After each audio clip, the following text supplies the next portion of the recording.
ভগবান কৃষ্ণ অর্জুনকে বলছেন যে দেহের মধ্যে যতক্ষণ আত্মা আছে ততক্ষণই দেহটাকে সুন্দর লাগে। এই দেহটা হাঁটতে পারে, চলতে পারে, কথা বলতে পারে, কিন্তু যে মুহূর্ত থেকে দেহের মধ্যে থেকে আত্মা বেরিয়ে যাবে সেই মুহূর্ত থেকেই দেহটা পচতে শুরু করবে।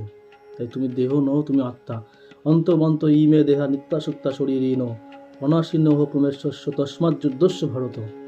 অবিনাশী, অপরিমেয় এবং শাশ্বত আত্মার জড়দেহ নিঃসন্দেহে বিনাশশীল।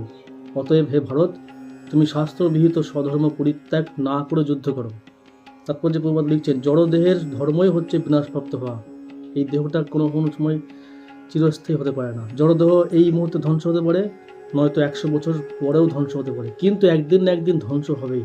চিরস্থায়ী কোনো মতেই এটা হবে না।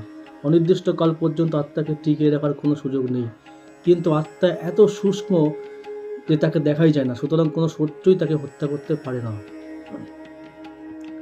আত্মা যে এত সূক্ষ্ম তাকে পরিমাপ পর্যন্ত করা সম্ভব নয়।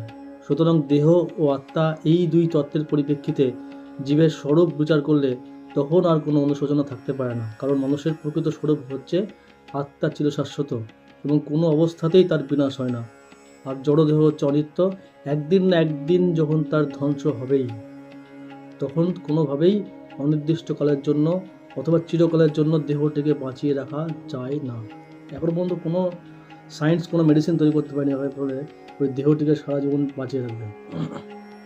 যে মুহূর্ত থেকে এই এনার্জি স্বরূপ আত্মা বেরিয়ে যাবে তখন থেকে দেহটা পচতে শুরু করবে। পূর্বকৃত কর্ম অনুসারে সমগ্র আত্মার ক্ষুদ্রাতি ক্ষুদ্র অংশ এক একটি জড় দেহ প্রাপ্ত হয়। সেই জন্যই শাস্ত্রের নির্দেশ অনুসারে জীবনযাপন করা হয়। ওই আত্মা যখন ওই দেহটিকে বেরিয়ে যাবে তখন তার পূর্বকৃত কর্ম অনুসারে পরবর্তী নতুন দেহ প্রাপ্ত হবে। তাই শাস্ত্রের নির্দেশ অনুসারেই কর্তব্য কর্ম অনুষ্ঠান করার ফলে উপযুক্ত দেহ প্রাপ্ত হয়ে জীবাত্মা জড় বন্ধন থেকে মুক্ত হতে পারে। বেদান্ত সূত্রে আত্মাকে আলোক বলে সম্বোধন করা হয়েছে, কারণ সে হচ্ছে পরম আলোকের অংশ। সূর্যের আলোক যেমন সমগ্র ব্রহ্মাণ্ডকে প্রতিপালন করে, তেমনি আত্মার আলো জড়দেহকে প্রতিপালন করে। যে মুহূর্তে আত্মা তার দেহটি পরিত্যাগ করে তখন থেকে সেই দেহটি পচতে শুরু করে। এর থেকে বোঝা যায় আত্মাই এই দেহটিকে প্রতিপালন করছে। দেহে আত্মা থাকে বলেই দেহটিকে এত সুন্দর বলে মনে হয়, কিন্তু আত্মা ছাড়া দেহের কোনো গুরুত্ব নেই।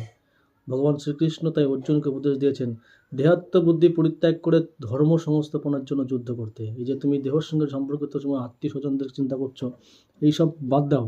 তুমি দেহ নও, তুমি আত্মা। এটা স্মরণ করে রেখে তোমার যেটা কর্তব্য শাস্ত্রের নির্দেশ অনুসারে, যেটা তোমার জন্মগত অনুসারে, তুমি যে ক্ষত্রিয়, তোমার যুদ্ধ করা তোমার ধর্ম, সেটাই কর্তব্য কর্ম তুমি মনে করে পালন করো। তোমার দেহতে সম্পর্ককে ভুলে যাও।